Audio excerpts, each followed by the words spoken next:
Welcome to the Metal Prognosis. My name is Lee, and welcome to my first video series. I've done a couple of hundred videos and never done a series, and now I think it's due. So, like in all my videos, I timestamp everything, so if you just want to skip ahead to some of the fun parts or whatever you need to get most out of these videos, feel free. But this video series is more of a discussion based, and hopefully it's going to be a little bit more of a backwards and forwards discussion, not just a lecture from me.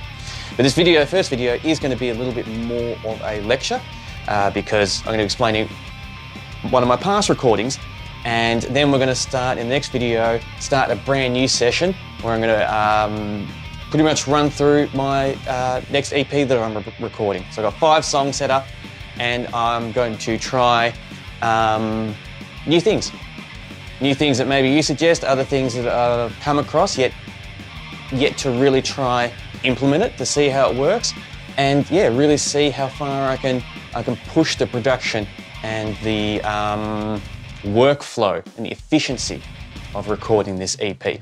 But to start with, we are going to go back to the past. In my last major recording I did back in 2019, I think it was 2018, 2019, I can't remember fully, but I've got that all set up back there, and yes, cue the cute little cartoon intro, we'll have a little bit more of a chat, and then we'll jump into the studio there and have a little bit of a laugh, a little bit of poke fun at Lee on how I used to do things, because I've learned a hell of a lot from there. And as long as it's in good jest and not, you know, seriously having a go at me, then we're all good.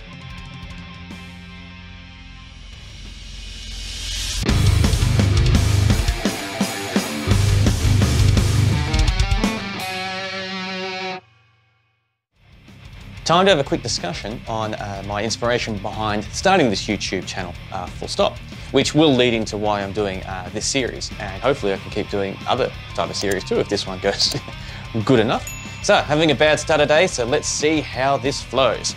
So the first thing is I started the YouTube channel during lockdown because Melbourne, Australia had some pretty serious lockdowns, and I felt very, very disconnected and isolated from the whole music community. I couldn't take my band out to share the energy that we create, and I couldn't feel the energy that my friends created on stage and other bands that I loved and enjoying seeing and supporting. So the first thing is to connect with the community. That was my #1 goal. Start a YouTube channel, connect, start conversations, and just see and be a part of something that I couldn't do in person out there. The second thing that it really helped with was staying active, because during lockdown it was hard to be inspired and hard to do stuff because, well, the whole world was up in a tornado, metaphorically speaking. So it really helped me continue to play guitar. At the time I was doing a lot of singing too, so it really helped me continue on my singing, because I kind of went on this really nice journey getting really comfortable and good with my vocals, and then it really just dropped off because, just lost the inspiration too, because I couldn't utilize it in any way by sharing it live or working with my band to do new tunes and new things. And also to challenge myself as an engineer, because I just got my new studio built and put together as lockdown just kicked in. So it was really good to now start trying new things and get out of really, really old habits. And when we look onto the session that I did in the past there, you'll definitely see some old habits which you'll probably question, why did you do that? In my old studio, my old setup, which I'll run through later on more in detail, it will make a lot more sense. The third thing that really inspired me to do it was to inspire.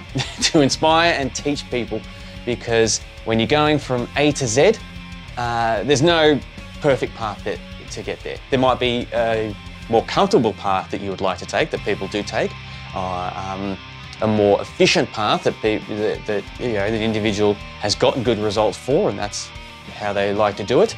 But there are so many different ways to do it, and I personally learned off working with other engineers and watching other engineers do their work, and from a muso perspective or collaboration projects, and definitely from my university I went to and got my degree, but I think I learnt more afterwards, a hell of a lot more afterwards actually, after that uni degree. That kind of gave me a really good foundation, and then just constantly searching for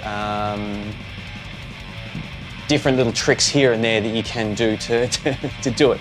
So hopefully my videos have done that for other people too, where they've just, even if it's not mind-blowing, just something they've never heard of, but they might think, wow, that could be good to implement and could be nice to try, and you know, just helping people even think differently on how to create.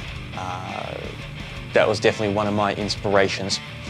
And on top of that is to continue on my learning, to discover, to learn, to try. I've never been afraid, just like right now, to push record on the camera and just do everything on the fly without a written script and without so much of a trial and error. With my pedals, a lot of the time, I buy a new pedal and I plug it in very first time on camera and see how it goes. And a few of my very early videos were shocking because I made a lot of mistakes because I didn't realise so many things. And it was good because I got to learn from it. I met lots of people that actually helped me to go, you're doing A, B, C wrong. And some people do it in a much more negative term, in a way that's very unproductive. And borderline bullying in a lot of ways too. But to home in on the more positive side, there have been a fair few people out there that have reached out and really, really helped me, and I hope that I've done the same for them as well. And the last thing that really inspired me to do this is stuff like that's happening right now, is having a discussion. I love videos and even just audio discussions and lectures where I can listen to someone talk about something that I'm very passionate about, that they're very passionate about. And even if I don't learn too much from it, sometimes I just like really just being a part of the discussion and just listening to it. That's still a pleasure to myself. So I hope that could be the pleasure for other people as well. So in this series, I have 5 songs. I've got the demo for those 5 songs, and I'm going to set up a brand new session and get the track orders ready to go and run through from scratch to end exactly how it's going to be done. But because it's divided up into different parts and I'm not doing it in one sitting, hopefully the discussions that we have during those videos might inspire me to try something else or guide me away from something that could be, I don't know, problematic or not as efficient, or whatever the case might be. I'm very curious to see how this is all going to turn out and go. But before we dive into the new stuff, the super, super fun stuff that I'm extremely excited about, we're going to go back into the past and the album that I did in 2018 or 2019. It finished in 2019 and released it in 2020 because we were planning on doing an album launch and X, Y, Z gigs and all the rest of it. But since we were in lockdown, we just had to release it digitally, and didn't do anywhere near as good as what we were hoping because we only did it digitally and everything just went through the roof financially and everything was new and different and we couldn't do stuff in person and have our followers actually, talk to them in person and do our thing. So, yeah, lots of lessons learned, but we're going to go to just talk about the recording aspect of it. So let me switch around the cameras. Let's go, I'm pretty much going to turn around, grab a screen grab, and let's talk through some of my ideas and let's see how confused I might be because I might not remember why I did some things because I definitely have evolved and changed a lot since then. So bear with me one moment. So while I was editing this video, as you can see behind me, I realised I forgot to mention one thing or a couple of things that are going to help make sense on the next part you're about to see. So I'm going to quickly fill you in on that right now. So with my old computer that I had, it was a little bit on the slowish side. And I was very limited by the sound card that I had in it at the time. So I had a Mia Echo sound card, which I absolutely loved. 2 1/4-inch ins, 2 1/4-inch outs. I used to run 2 desks, one mixing desk for the ins and another mixing desk for the outs because I used to run headphone racks and other things. And I like to control the sound using one of the mixing console knobs rather than doing it purely in the box. That's just a comfort thing. But in saying that, it did run really, let's say it struggled And when I was recording the album that I'm about to bring up for you, there was a point where I couldn't actually play some of the songs or some of the parts because there was too much processing clashing happening. It didn't have the power to actually handle all the plugins that I had running, and I didn't have that many plugins running at all. The majority was audio, which is why, when we go into the next section, when you see why I recorded why I did, that's why. I probably could have a limit of about, depending on how powerful the actual plugin was, maybe 6 or 7 plugins running at once, and that was it. After that, it slowed down and started struggling to play. And if I want to do that, I had to put the plugin in, bounce it out, then listen to it to see the reaction. That was just, well, not effective, not good. Which is one of the big inspirations of once I finished the album, because I didn't want to change studios mid working on the album. Once I finished the album, then I decided, all right, time for a new studio, time to invest on a new computer, and that's what it really inspired me to go, all right, try a new interface, work more digitally and see what I can do inside the box rather than being stuck in this old way of thinking. So, in saying that, let's continue on the video on where it was meant to pick up, and hopefully this is all going to paste together really competently and well for everyone. All right, now that everything's set up ready to rock and roll, first thing I want to explain is when I went to university to learn my audio engineering skills, we learned analog. So I learned reel to reel, and they actually, it's hilarious now, they actually downplayed digital. They said, don't worry about digital, it's not going to last, it hasn't got the right warmth, it's a little bit of a novelty, keep to reel. How wrong they were. So I've definitely embraced the digital world and what we've got to offer musically, but hopefully that will help you understand a little bit of the angle I was going with this, with my comfort zone and how I learned and how I progressed. I'll definitely to see how I progressed, because that's what this series is about. So starting off with the drums, I use SSL drums, which, SSL, SSD, Stephen Slate, not SSLs. We'll get to SSLs later, because I definitely use those. And if I'm not mistaken, I think I bought this purely for the album, because beforehand I used Drum Kit from Hell. I think I only recorded an EP with the Drum Kit from Hell, but I used to use Drum Kit from Hell to help map out drums to then go and record them acoustically. So I would use the Drum Kit from Hell like as ghost tracks or scratch tracks, and then use the acoustic drums to well, hammer them home, so to speak. But this one, yeah, definitely tried and achieved using the digital drums. But me being the analog head that I was, I got the drum kit here. No problem at all. We've got a couple of things rocking here. We have, I ran it through this, the EMO, and I kind of use this more for the compression more than anything else, and the gating than any of its other stuff, because as you can see, didn't really touch any of it. Got a little bit of reverb happening there, just the stock standard reverb. But the main thing that I want to point out here is the kick and snare. So what I did is I bounced them out, made an audio thing, and then dealt with them like they were just a straight WAV file off the bat. And so, for example, the snares, if we just solo the drums,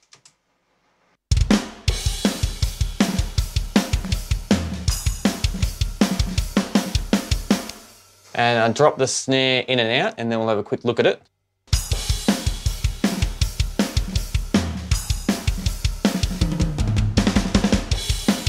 It definitely helps give it a bit of a boost, and it played its part. But if we just listen to the snare by itself, and the two things I got running here is, yes, an SSL. Didn't take long. Just got an EQ there, just giving it a little bit of push up in the highs, and it's a reverb. Cool.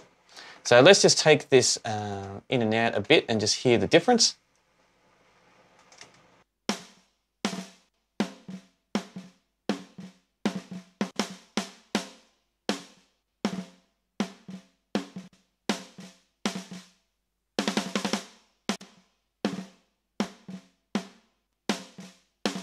So it really helped to bring it up and cut through the mix and brighten it up a bit more. And I feel like it really brings out the springs in the underneath part of the snare. And I did the exact same thing with the kicks. So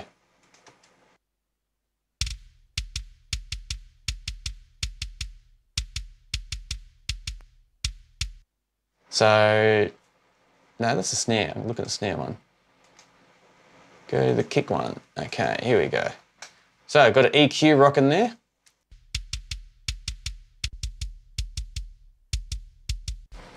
Help brighten it up, get that tick.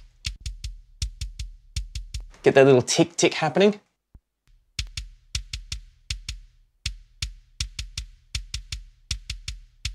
And one of my favorite boards that I used back then.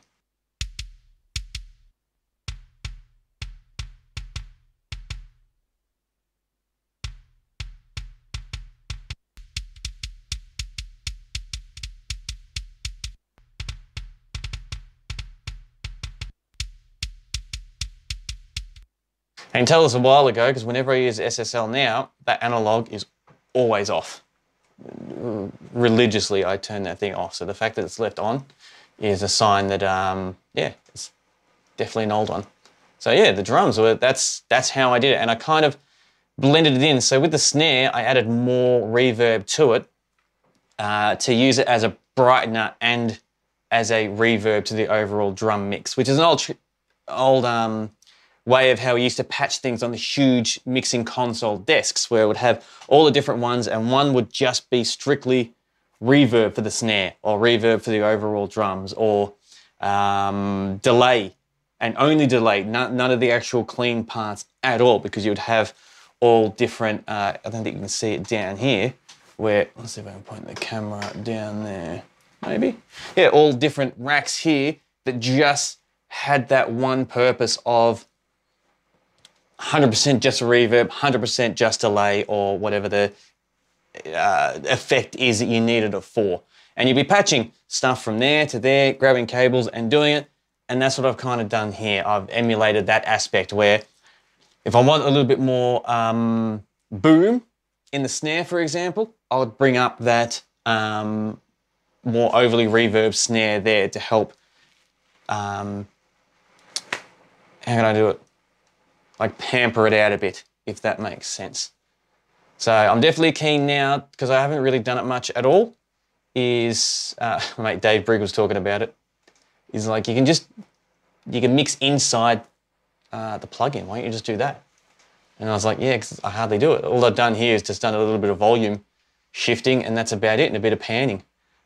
So once again, very, very little. So with the new EP that I'll be working on in this series, yeah, definitely keen to try the drums slightly differently. And even the kicks, like one of the tricks I've learned is adding 2 different type of kick samples and blending them in that way to get different characteristics. So yeah, this one I've just got a straight snare top bottom, which is a very, very old school approach to it, because I have just visualized where am I going to put the mics and how am I going to blend it in that way, because I come from an analog background. So moving on, then like the bass. The bass is what inspired the remixing of the whole album, because I did the album on the old computer, all done and dusted, ready to go. Then when I started the YouTube channel, I think I started then, maybe just before it, maybe just before it, I bought the Dark Glass, and only had it in the new studio. And the bass player at the time was like, that Dark Glass is something different, because I showed him it for a new demo, a new song I was working on that never eventuated. But he said he loved the bass that much. He's like, can we put it through the album? And I'm like, well, there's no reason not to, because we can't release this album yet because we can't play live and we couldn't do our original plan. So yeah, I brought this whole album into the new studio and added and ran the bass, not all of it, but the majority of it through this, which is a brilliant idea. So let's have a quick listen to some of the bass. Where is the bass?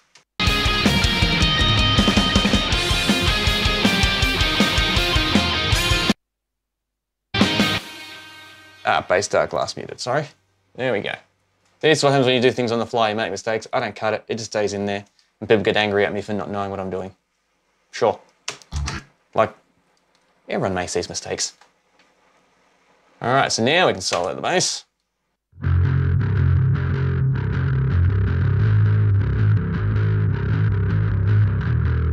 So the blend from the original to the distorted, oh, that is huge. That is huge. It doesn't give me a number, but it looks like about 80% dirt and 20% of the clean. But if we take that in and out,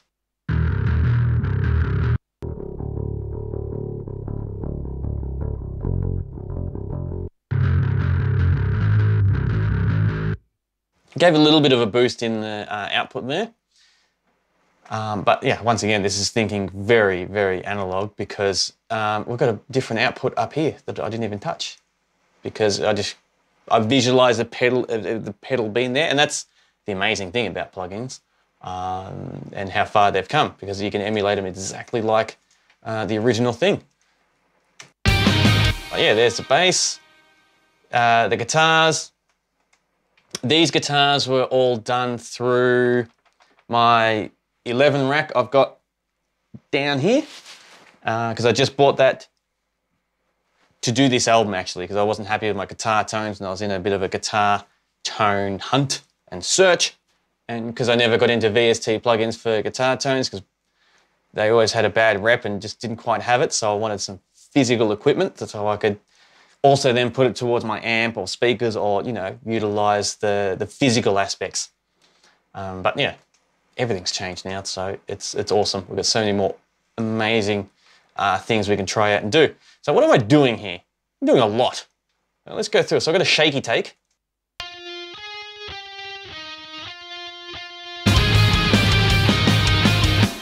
So that's given that little bit of a push to the melody, which is nice. I've got the actual lead work.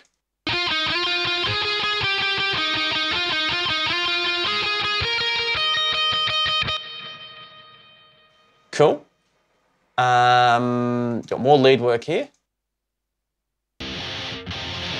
No, sorry, my bad. That is, so that's a very hard panned rhythm.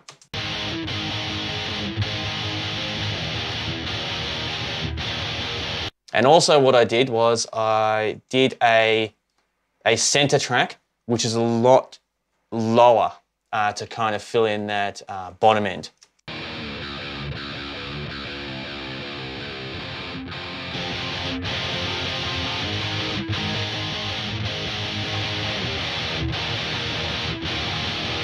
And help create that dynamic of blending them all in together. And help give it a little bit more characteristic too, because I could be a little bit more harsher with a few of the notes there and a little bit more aggressive without the overall rhythmic part being smacked too hard, if that makes sense. And down here, this might be the harmony leads, if I remember correctly. Let's find out.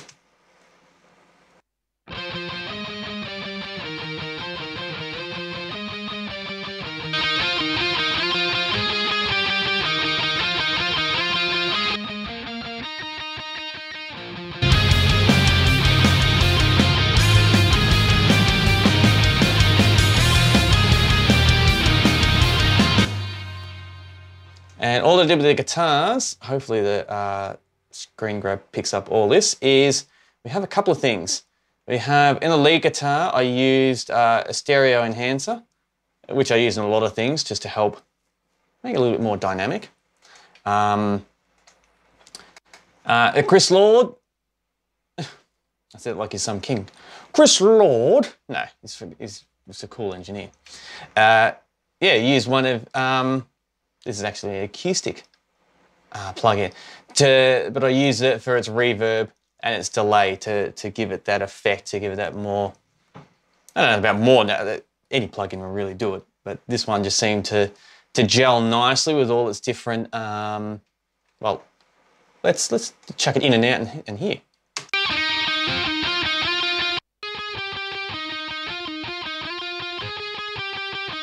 So that's what we're starting with.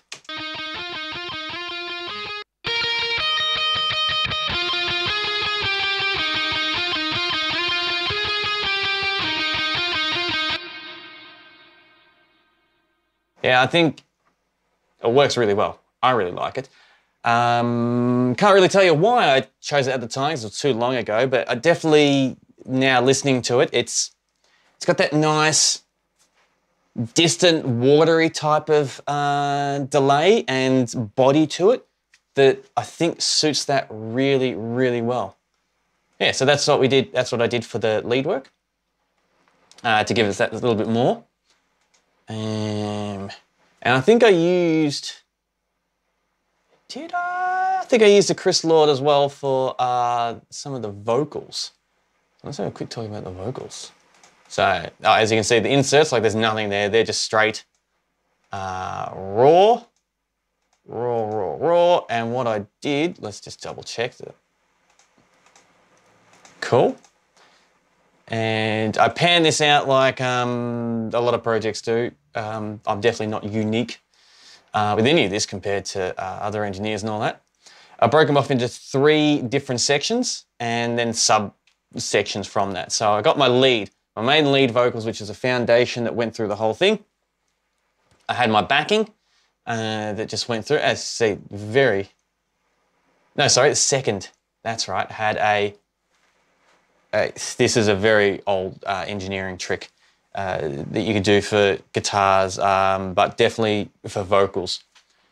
Instead of oversaturating it with reverb, you have a dry channel, which is what I've got up here, one dry lead channel, then a second one, and you reverb the living crap out of the second one. So you're still adding a lot more body and a lot more thickness purely by it being a second take. And then you can, add more to it and do more things. I think I had that the other way around on here, sorry. Yeah, because here is the thickening up tracks, because those have the exact same markings as where they're coming in. So here's my thickening up the main vocal track. And then I had my far away ones in the background. And I had them all running through over here. Hopefully the screen grab can grab it, just in case I'll just bring it back here. So then I definitely know it's in here. So here are all my buses. I've got my ghost tracks so I can use for the demos to make sure, I'm playing the right thing, or, whatever the case might be. Might need to remember a riff, might need to clarify just to check it, or, yeah, it's good having a reference there. Then I had my playback when I was doing recording, drums, bass distorted, which is what I'll distorted before I added the dark glass. The guitars. So the guitars, I had them all running through the bus. Had a stereo enhancer there. And I had, this is something I was going to try and give a crack, but ended up not, because I just pretty much, I was going to do a parallel split to go, this would be cool. Then I added this to there, and then I went, nothing else needs to be added because the EQ is doing awesome. And then just left it.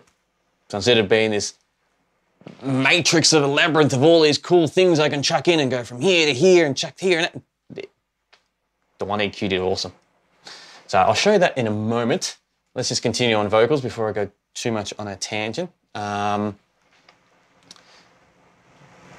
So yeah, it looks like the vocals here we had, Chris Lord, the vocal stereo to help really boost it and give it something.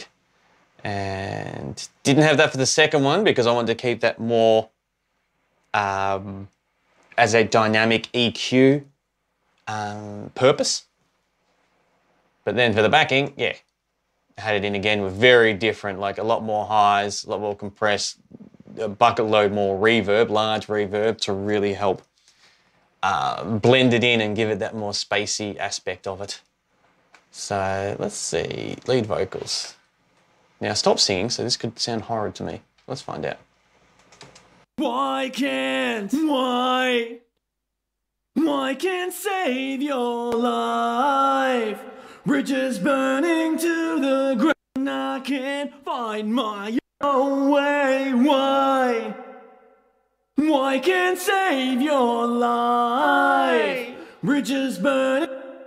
So looks like the secondary ones here is more the emotional push. Save your life. Bridges burning to the ground, I can't find my own way. Why can't save your life? Bridges burning to the ground, I can't find my own way now. And then we'll bring in these. Actually, let's listen to the backing first by themselves. And why can't save your life? Bridges burning to the ground, I can't find my own way. Why can't save your life? Bridges burning to the ground. It does awesome, this plugin. It does really, really well. So that looks like, yeah, there's a lot more set back, but it does a lot, it adds a lot more to all the rest of it. So let's add them all in just to listen to that chorus again. Found me. Why can't I? Why can't save your life? Bridges burning to the ground, I can't find my own way.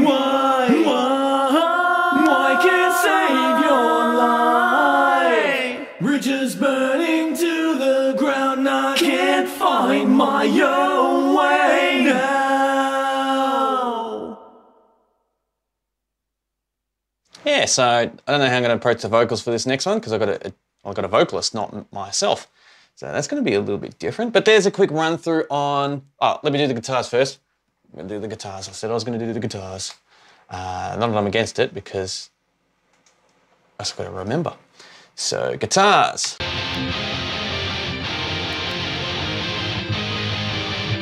So I've got the stereo enhancer. So let's just take that in and out first.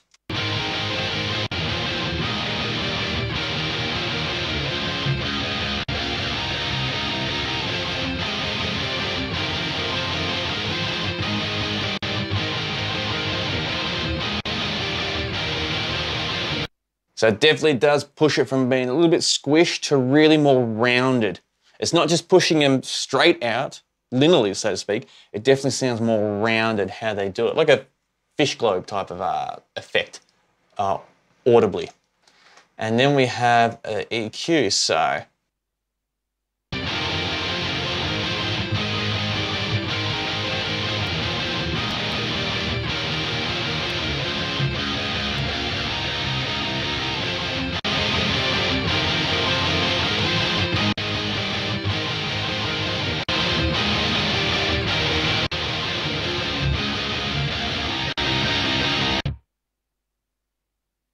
Yeah, because it's brought down a little bit here for the final mix. It does lose a bit of volume, but I don't know how much that cleans it up now.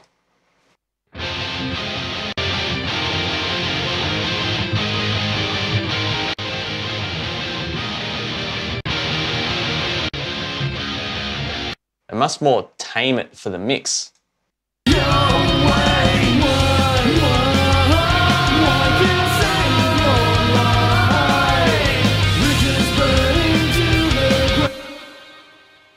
Yeah, it sounds like it's more taming it for the mix, but yeah.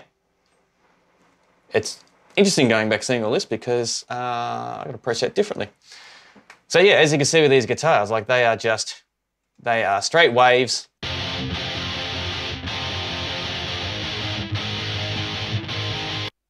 Straight 100% from the 11 rack, no other pedals going before it or afterwards. It's just that. So in saying that, I think they turned out spectacularly considering. You know, just go to, I'm going to try to pick out a part, but I can't actually remember just by looking off these.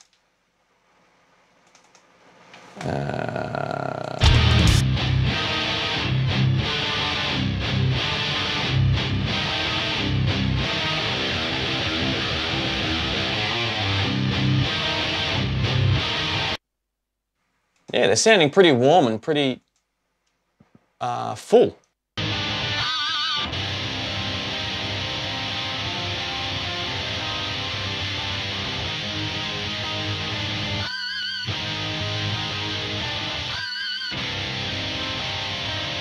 Yeah.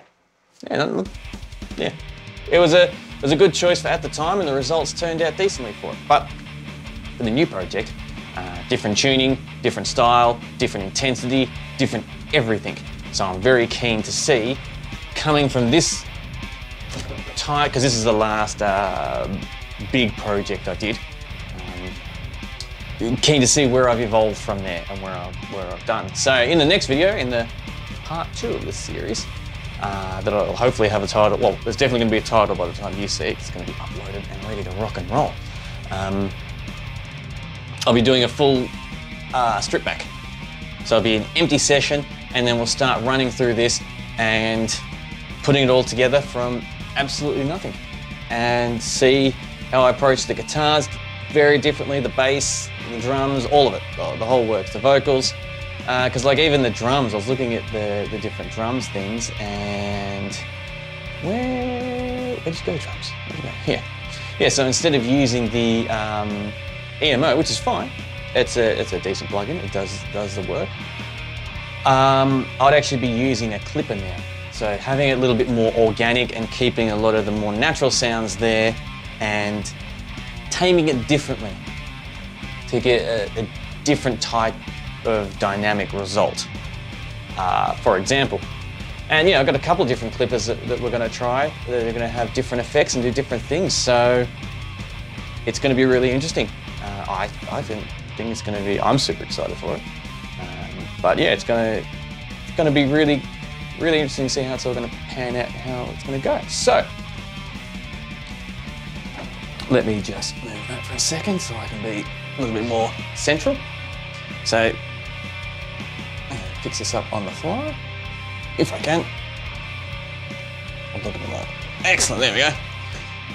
Thank you very much for joining me in this first video series that I'm doing. And yeah, hopefully you stick around with me in the journey, see how I do it. Let me know how you would prefer to do it as I'm progressing and going along. And any suggestions, I'm definitely open to hearing as well.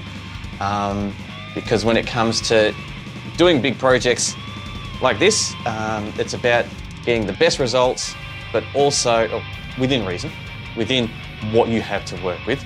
Because if it's about getting the best results, I don't have 80 grand to buy a new SSL console desk and, you know, a whole new studio and a whole new everything, and, you know, hire the greatest session drummer to come do their stuff and all that. So that fantasy aspect put aside, get the best results you've got to work with, and efficiently. Make sure it's as efficient as possible, because there are points in even this recording here I've done, like that are just very outdated for modern day recording, I think. Because I've gone through and, you know, a lot of like the bass takes is, I've got 5, 6 different bass takes for the same sections. And then later on I'll pick through which one was the best one. Is that needed? Well, I had a bass player back then. But, you know, so I had to think about, when he's not here, do I have enough to actually work with or not? The answer was yes, because it all got done. But I didn't feel like at any point that I was struggling, going, ooh, I don't have enough takes, or need to get him to bring back in just to do this part here and there. No, he was a solid player and he did really, really well. But just having that mind frame of, we need to have more just in case. How much more do you actually need? I'm not sure. But that's a part of this adventure and a part of this little journey finding out. So, happy to hear your thoughts. Always keen to have your thoughts and have this discussion. And yeah, I thoroughly look forward to this next series and doing it, and for you joining me in any other videos I do as well. So, until next time, please, stay safe.